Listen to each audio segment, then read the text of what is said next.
Lakuako gobernuak, Urkulluk, lehen aldiz eraman du gorroto delitua fiskaltzara. Lehen aldiz jodu fiskaltzara gorroto delituagatik zer eta ernai gazte antolakundearen aurka egiteko. Sinestezina iruditzen zaigu. Baina gu ez gara tronpatzen. Ondo ulertzen dugu zertara datorren gorroto delituaren historia hau. Eta azalpena argia da.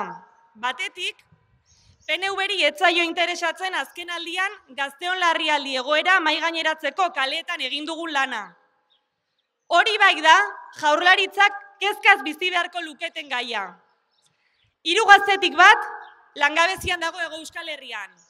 Gazteon emantzipatzeko bataz besteko adina 30 urtetan dago. Gazteon erdiak ezin gara emantzipatu.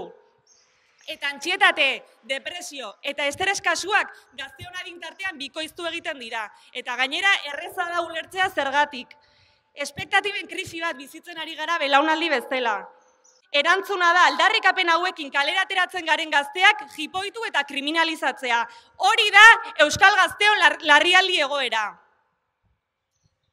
Baina sakonago begiratuta, PNVk erregiren aurka gorroto delituarekin abiatutako mugimenduak haien egundadea ikusteko balio digu.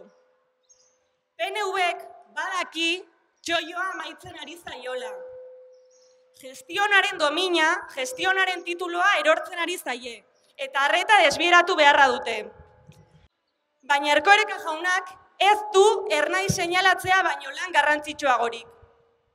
Antza, kartel eta margoketak gorroto delituarekin lotzea da, segurtasun sailburu gisa gizarte honi egin diezaiokeen ekarpen honena. Egia esan ridikuloa da egiten ari zaretela.